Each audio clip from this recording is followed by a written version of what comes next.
Imagine waking up at 4 in the morning in the harsh Japanese winter, walking barefoot through the snow to a cemetery, and spending the entire night beside graves to prove you're not afraid of death. Now imagine being only 7 years old. This is not fiction.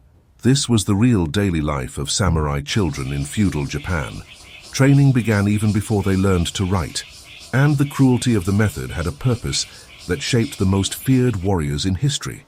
What you are about to discover will completely change your perception of human limits and will make you question whether you could survive even a single day of this brutal routine.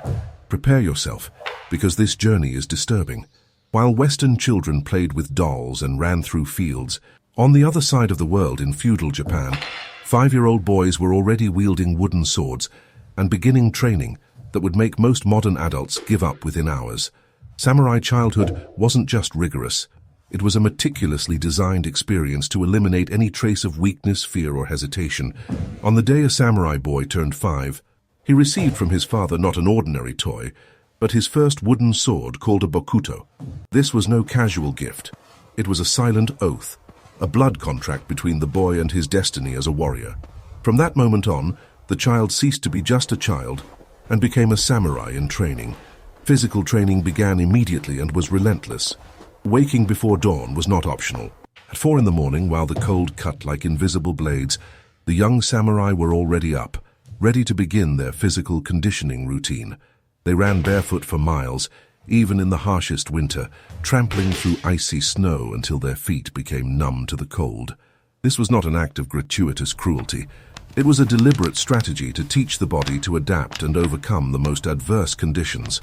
The masters believed that a warrior who mastered physical discomfort would never be defeated by the environment. The swimming sessions were even more brutal.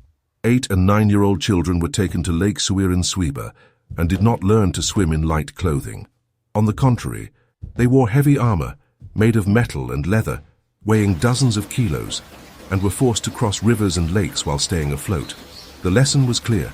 A samurai who falls into the water during battle and drowns because of his armor is a samurai who failed in his preparation. But physical conditioning was only the most superficial layer of training. The real test began when the children were exposed to what the masters called psychological training. From the age of 6, the boys were organized into groups of 10 and given a code of conduct known as the rules for samurai children. These rules were absolute commandments. Obey your superiors, bow before your elders, never lie, never act cowardly, never mistreat the weak. Breaking any of these rules resulted in severe punishments, not only from the masters, but from their peers, who were encouraged to watch over and correct one another. And then came the most disturbing aspect, the deliberate exposure to death. To fully understand the mind of a samurai, we need to understand that they were not only trained to fight, they were conditioned not to fear death. Thus, masters would take 7- and 8-year-old boys to watch public executions. They were positioned in the front row, forced to observe every detail. After the execution, at night, the children were taken back to the site and forced to examine the severed heads that were still on display, touch them with their own hands, and leave a mark.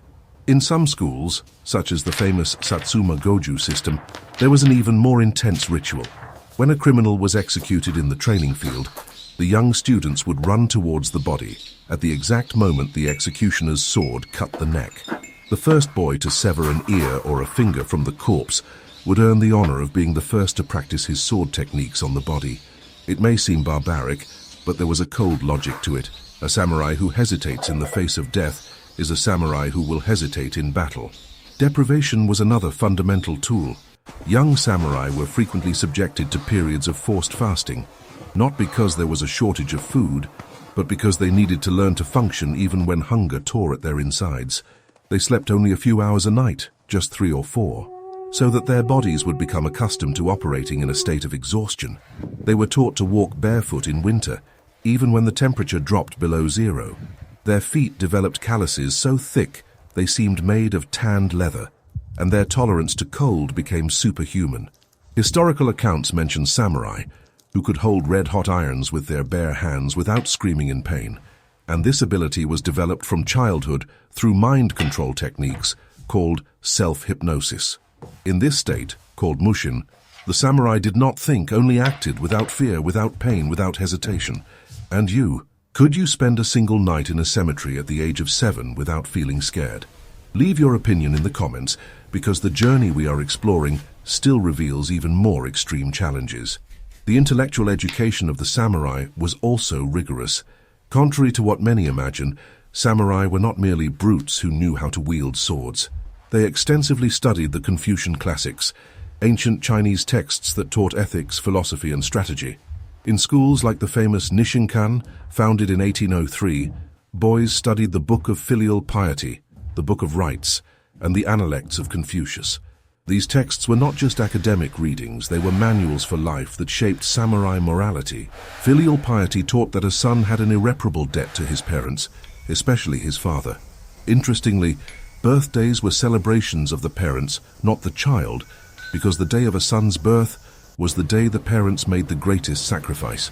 The training included learning how to perform seppuku, the samurai ritual suicide. Children aged 12 and 13 received instruction on how to end their own lives if captured by the enemy. During the Boshin War in 1868, 19 members of the White Tiger Brigade, all Nishinkan students aged between 15 and 17, used exactly this training on Mount Imori when they believed their castle had fallen and decided to take their own lives rather than face capture. At the age of 12, a samurai boy was no longer considered a child. He accompanied his father on real military campaigns, not as an observer, but as an active participant. If his father died in battle, the eldest son, even while still a child, immediately assumed the role of head of the family. Property was inherited by right, and younger brothers owed obedience to their eldest brother. This system created precocious leaders, boys who at 13 or 14 years old already carried the weight of decisions that would affect dozens or hundreds of people. The coming-of-age ceremony, called genpuku, usually took place between the ages of 12 and 15, marking the official transition to adulthood. It was held at night in a Shinto or Buddhist shrine, where a patriarch declared the young man an equal among the samurai. His hair was cut in the traditional samurai style, with the front shaved and the hair at the back tied in a topknot. He received a new adult name, abandoning his childhood name forever, and he received his first real swords, the long katana and the short wakizashi, weapons he was to carry until the day he died. From that moment on, he was no longer a student, he was a warrior. This system produced some of the most feared warriors in history. Men like Saigo Takamori and Okubo Toshimichi, who studied together in the Satsuma Goju system, became central figures in the Meiji Restoration in 1867. But the human cost was immense. Many boys did not survive, either physically, dying during extreme training, or psychologically, breaking under the pressure. Those who did survive carried deep scars, but also possessed a resilience that made them virtually invincible in combat. A modern adult, placed in the same circumstances, would probably not last a week. But perhaps the most fascinating aspect is the philosophy behind the training. The samurai believed they were doing the children a favor, preparing them for a brutal reality where weakness meant death. In their minds, a comfortable childhood was a curse because it created weak and unprepared adults. The text Hagakure, written by Yamamoto Tsunetomo, explains this philosophy. From childhood, bravery should be encouraged. If a person is affected by cowardice as a child, it remains as a scar for life. If you enjoyed discovering the brutal secrets of samurai childhood and how these warriors were forged through methods that defy everything we consider acceptable today, leave a like and subscribe to the channel so you don't miss more fascinating revelations about the world of samurai and other warrior cultures that shaped the history of humanity.